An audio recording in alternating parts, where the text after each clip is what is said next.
You're listening to Spare a Thought, a podcast where I try to shine a light on the people, ideas, issues and organisations that are often overlooked or misrepresented in the media. I'm your host, Tom Spare.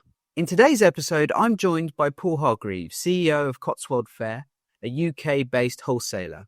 Paul is also the author of 2 books, Forces for Good, which explores how businesses can help build a better world, and The Fourth Bottom Line, a guide to flourishing in the new era of compassionate leadership. In our conversation, we talk about how Paul came to found Cotswold Fayre, why businesses can and should be forces for good, and how compassionate leadership isn't just about ethics, it's good business. We also explore Britain's broken relationship with food and how to live a more fulfilled, purpose-driven life. So let's get into it and spare a thought for compassionate leadership and purpose-driven business.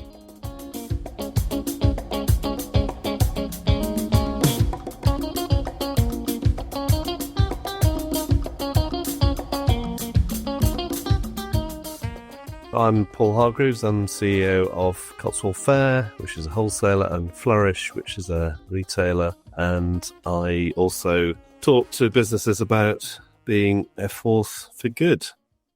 Where did you grow up? And also, when you had career guidance at school, which was always a bit of a classic, what did you imagine doing then as a teenager? And has it sort of matched up to what you do now?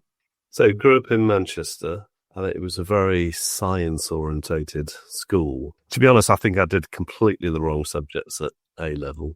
Over 3/4 of the school did science A-levels, so it was kind of, both my parents were doctors, so that's probably the direction they were leaning in as well. I can't actually remember having any career guidance whatsoever, if I'm honest. The school was good at getting people into Oxbridge, so that was probably my main aim, was to get into Oxford, which I did manage to do. I did have a look at the rates, the different subjects, and how ratio of applicants to places for each of the subjects, and chose a subject which had the best ratio, which was zoology.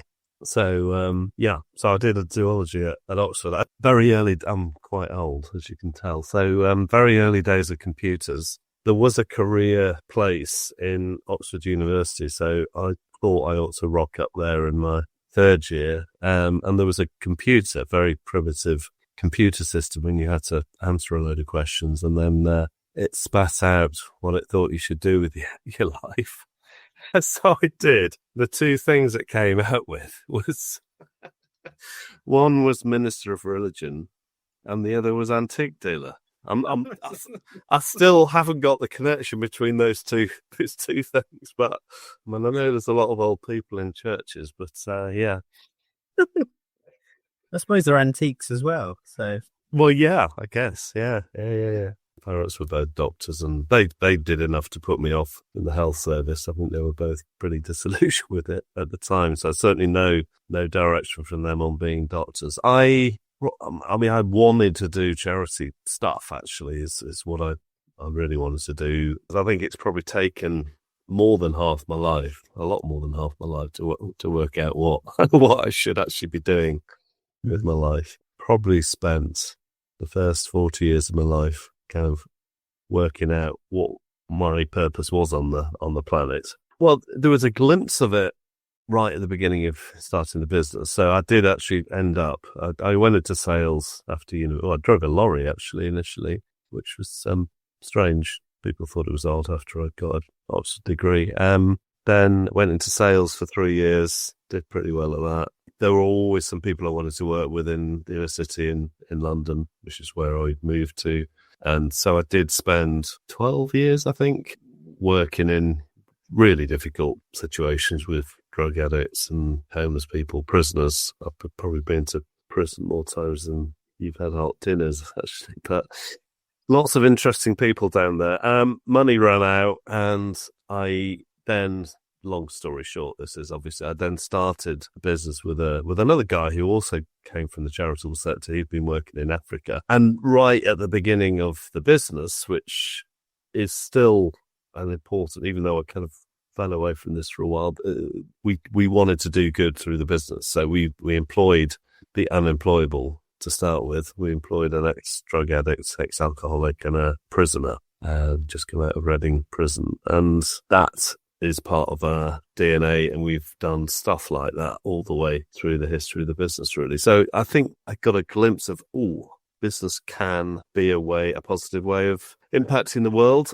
Unfortunately, he left after 2 years, so I kind of was left holding the baby. I was living in the wrong part of the country because the baby was it was in Berkshire and I was living in southeast London. So yeah, for a number of years, it was just making sure we had enough money to pay the wages at the end of the month. We then obviously came back big time to really getting back to our original purpose of starting the business. So it's probably only really then that I felt that my personal purpose and the business have aligned, even though it was kind of part of the original idea at the start. Cotswold Fayre is a wholesaler of specialty food. So if you go to a nice food shop, which could be a farm shop, garden centre, deli, food hall, a lot of the products in there come from wholesalers, and we're one of the companies that delivers lots of nice food to nice shops. There is we kind of grow. We do a bit with Ocado and Waitrose and people like that now, but most of the business is still independent retailers. And then we have another side to the business, which is our own food hall restaurant. We've got 2 large kind of food hall and restaurants in the Bath area of the UK. So that's what we do. Values, I mean, we are very much existing to make a positive difference in the world, both from the planet side and from people. We put people and planet before profits, but that doesn't mean you make less profit. I think it's a case of priorities. I think these days businesses more and more are looking to deal with companies that do that, and therefore they're going to be the ones that attract customers perhaps more than the ones that are actually doing what they've always done for the last 20, 30 years. Yeah, I mean, even if you just want to make money, putting your people and treating them really well, making sure they're really happy, it is a good business strategy, isn't it? Even if your motivation was wrong and you really just wanted to make more money for yourself, the best businesses, if you take the Sunday Times best places to work, they're also profitable businesses. So it's never been rocket science to work out if you treat the people that work for you really, really well, you'll have a great business. Some people don't get that. And the business is a certified B Corp. For anyone unfamiliar, what does that mean? And why was becoming certified important to you? So B Corps are businesses that want to be good for the world. So they get measured, audited on a huge number of different parameters, in 5 major sections: governance, environment, community, workers, and customers. And if you're good enough, you get a score that takes you over the line, you can be a B Corp. There were 40 in 2015 when we started out. We were one of the launch companies in the UK. There's now over 2,500, which is obviously great growth, but it's still tiny percentage of the total business community. But yeah, when I discovered more about it, it was absolutely what I thought business was all about. It was kind of what we intended to do right at the beginning, and thought we were out on a limb doing it on our own. Suddenly realized there was a whole community of businesses that actually believed the same as me. So it was fantastic to discover that there were some like-minded people in business around, and more businesses are discovering that that's a great way to go. So in terms of the purpose-driven side of business, in your first book, Forces for Good, you write about building a better world through purpose-driven business. What does that actually look like in practice? I hate words, CSR, and terms like giving something back, because it feels like it's this kind of obligation that you've got to do and add it onto your business. To really get it built into your culture as a business, it's got to be talked about the whole time. You've got to live it, breathe it. It's got to affect how you do things. And I think for us, whilst, I was completely bought in from the beginning, it probably took 2 years for us to kind of integrate the kind of ethos of being a purpose-driven business across the company. And obviously we're still doing it. I mean, I had a meeting with 2 new employees yesterday, and, we talk to them about this stuff when they first start. And obviously we talk to them about it before they start. And that's now increasingly why people come and join us, actually. But it's got to impregnate everything you do. So there's certain habits that we do as a company that help us align ourselves to our own values. So I'm a great believer in that, you can't just run a business from your mind. You've got to engage heart and soul as well, which ties into people's own individual purpose. So at the start of our meetings, we quite often have a period of quiet meditation, whatever you want to call it, and ask people to connect to themselves, and then we connect with each other by checking in. And I think another thing is we never talk about numbers before people and planet. So in our meetings, if obviously we do talk about numbers, we're a business, but we never talk about them first, because if you talk about numbers first to the people in the room, that makes it sound like the numbers are more important than them, which they're not. So we have little things we do like that kind of help us align ourselves to our values all the time. I think a lot of businesses could benefit from doing that.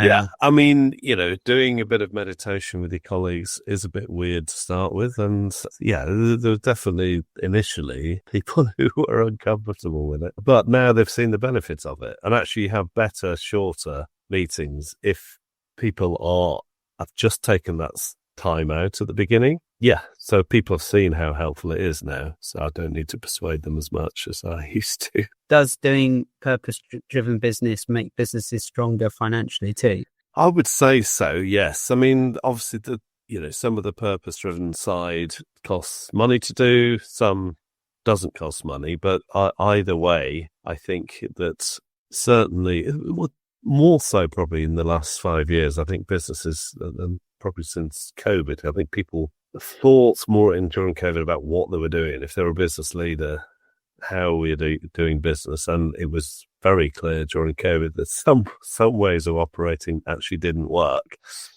And the businesses that didn't treat their people very well, some of them went out of business, actually. And certainly many of them found it difficult to recruit people after COVID. Increasingly, yes, I don't think we're there yet. And obviously, there are some we would like to do a lot more, but there's a commercial side to it as well. I mean, and again, people probably would want to buy more sustainable products, but they do generally cost more, and we've got financial pressures on people. So there's a whole systemic side to this that we're not gonna solve as an individual business, and the business community probably isn't going to solve it. It might need government legislation, but if people worked, or if go on to food, which was my area, I mean, food should cost a lot more. Better food does cost more. The hyper processed nonsense that a lot of supermarkets are selling is not good for people. Yeah, it's only good for the people that are making loads of profit out of it. But it's cheap, and we have a problem here, because to eat better, people will need more money than they've got at the moment. So it's a massive issue that we're not going to sort out on this podcast. But I think we'd both be, if we did find an answer, we'd both be a lot wealthier. We are entering, or we have entered, we're in an era of strongman leadership. So big, brash, loud figures dominating politics in the US, in India, and other parts of the world. However, in your second book, you argue for compassionate leadership. What does compassionate leadership mean to you, and how can it cut through in a world that often rewards disruptors, division and volume over collaboration, unity and substance? So just to explain the fourth bottom line first before I answer the question. So it was really from writing the first book, Forces for Good, that was about people, planet and profit, which is commonly called the triple bottom line. But it was as I was writing that I realized that it's all very well having an intention to be better. Great. Probably the only place to start. But we're really going to do it.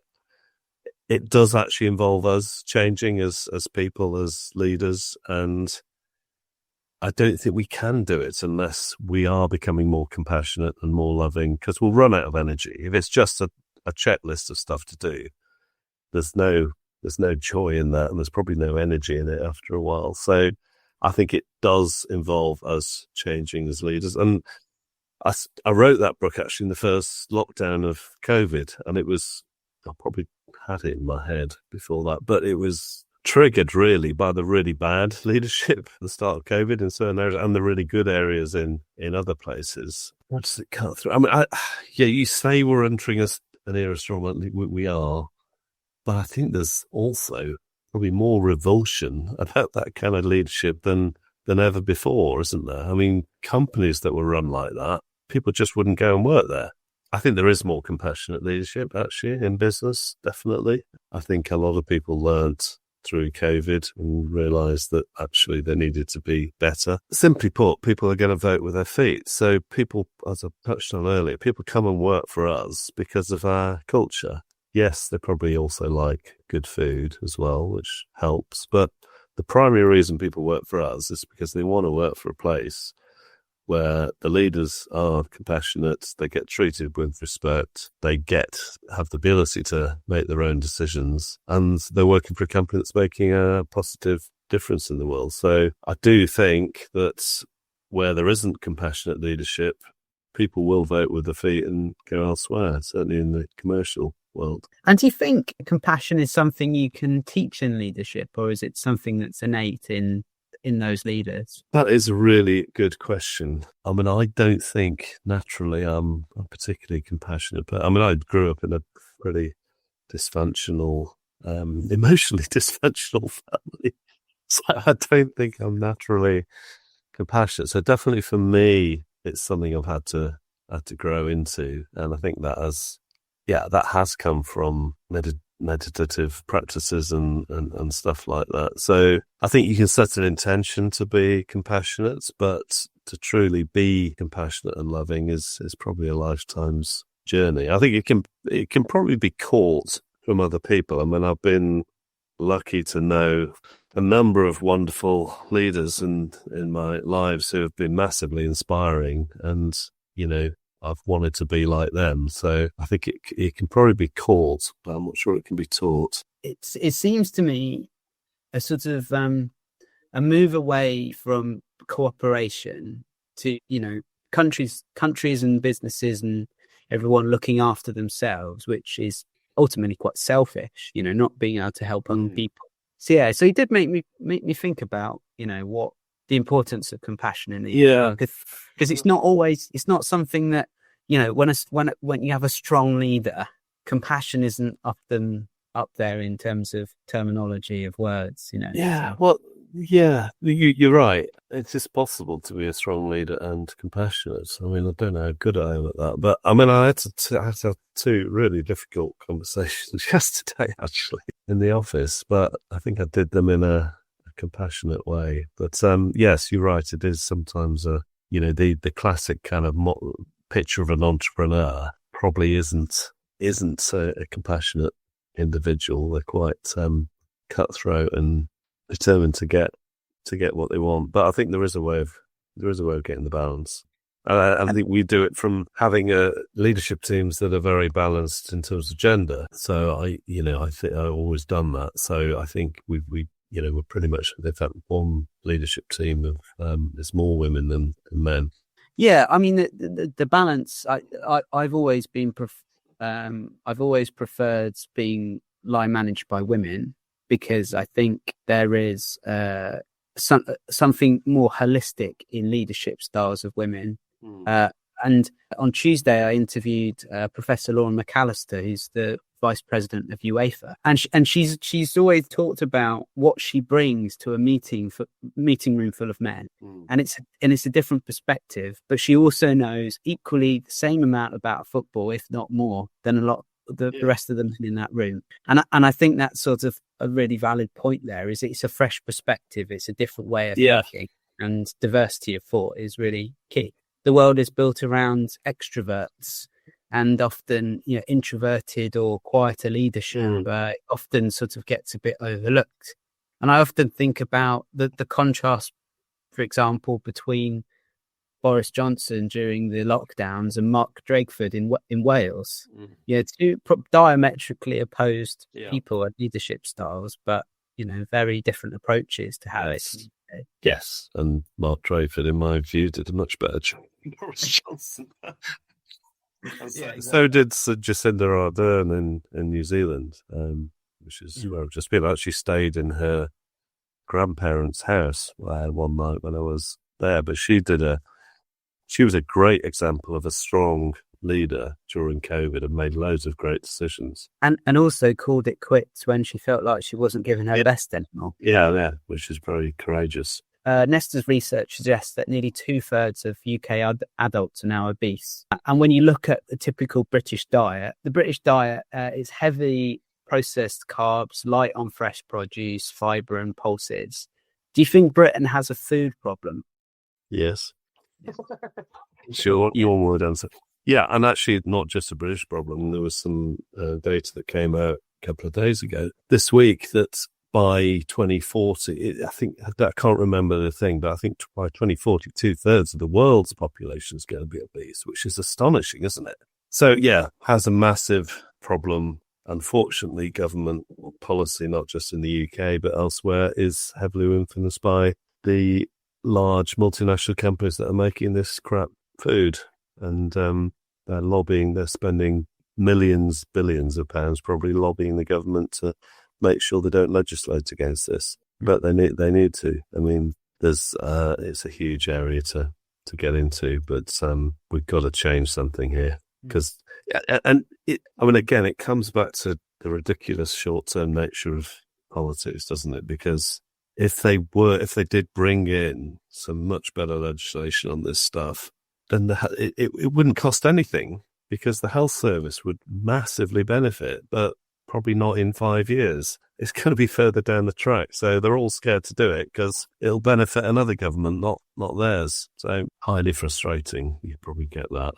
This area massively frustrates me. And what role can wholesalers like yours play in shifting what people eat? Or is it something wider than that? Well, we do our bit, obviously. I mean, the products we sell are, generally good for you rather than bad for you. But we're very much at the let's buy something nice for the weekend end of the market. We're not, the places we supply people aren't doing their big shop at our customers. They probably buy some quality food to eat if they've got a dinner party or they want to treat themselves at the weekend. So, yeah, I mean, we've got some growth can be a dirty word, and I don't believe in GDP growth because I think we've got enough to go around. But I do believe in us as a company growing, because the more we sell of good food, hopefully means that people are buying less of the bad food. So I'm not ashamed about having ambitious growth plans, because that means that more people are putting better food in their mouth. And do you think the food industry as a whole takes enough responsibility for public health? No is the short answer to that as well. But things are changing. I mean, businesses like Danone are a B Corp now.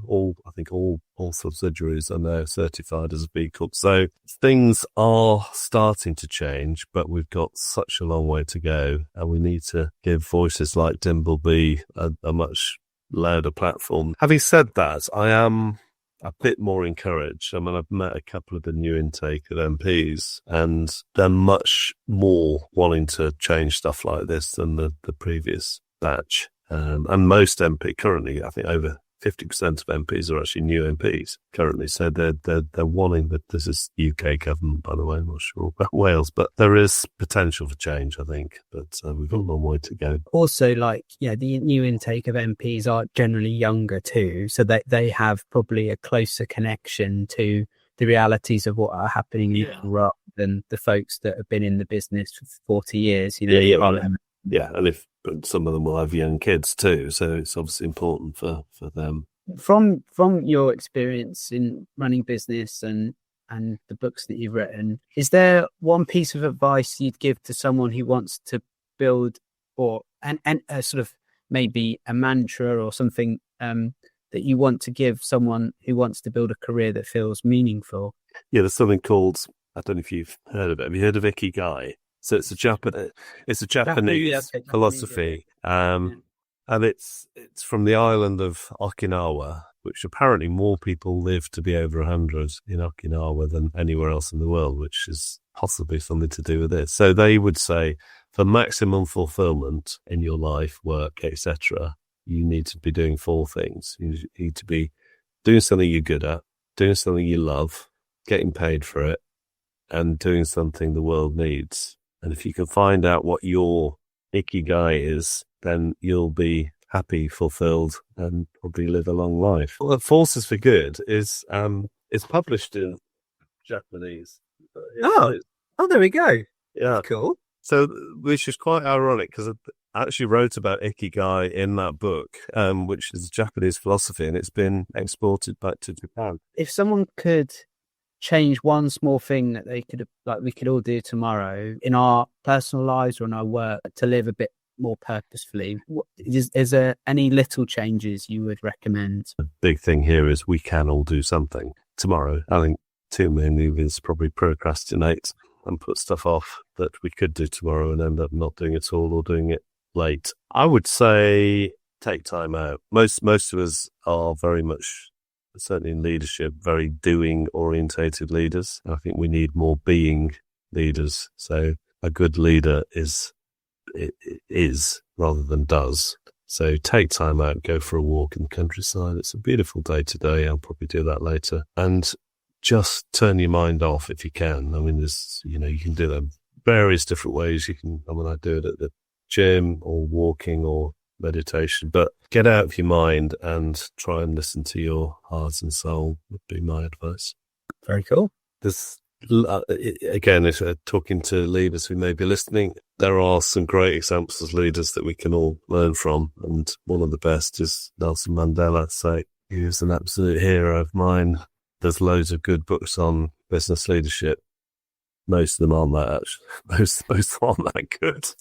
But one of the best books I've read on leadership is Long Walk to Freedom by Nelson Mandela, which is just the story of his life, but you can learn so much from him. A module I did in my undergrad, which was one of the best bits of teaching I've ever had, was a module comparing the leadership styles of Mandela, Gandhi, and John Paul II. Quite a wild mix of people. Oh, it's interesting. A friend of mine's written a book comparing Gandhi, Mandela, Abraham Lincoln, and Martin Luther King. Oh, okay. Yeah, that's cool. What's that called? The Being Leader is what it's called. The Being Leader. Okay, yeah, I'll check that out. Sujit Ravindran is the author. Who's the guy that I did the walk in India with? Oh, okay. Yes. Yeah. Okay. Yeah. And I think Mandela said that being a good leader is like being a shepherd, right? And that you let the strongest in your flock go forward. And yes. And I think that came from him herding cows, I think, when he was a teenager. So yeah, leading from the back. Yeah. I mean, what an inspiring life and journey he had. And also, like, in terms of true compassionate leadership, that he had all that hate against him, and then he wanted to make a connected South Africa after being in prison for so long. Yeah, and the transition, because obviously he did bear arms initially, and then found another way of doing it. And that concludes this episode on compassionate leadership and purpose-driven business. My thanks to Paul for being such an excellent guest. To ensure you're notified of when the next episode is released, make sure you subscribe to Spare a Thought. The title track for this show is Young Shall Grow. Credit and thanks to Afrocluster, Magugu and Asha Jane. The show was researched, written and edited by me, Tom Spare. This has been a Be The Change Media Network production.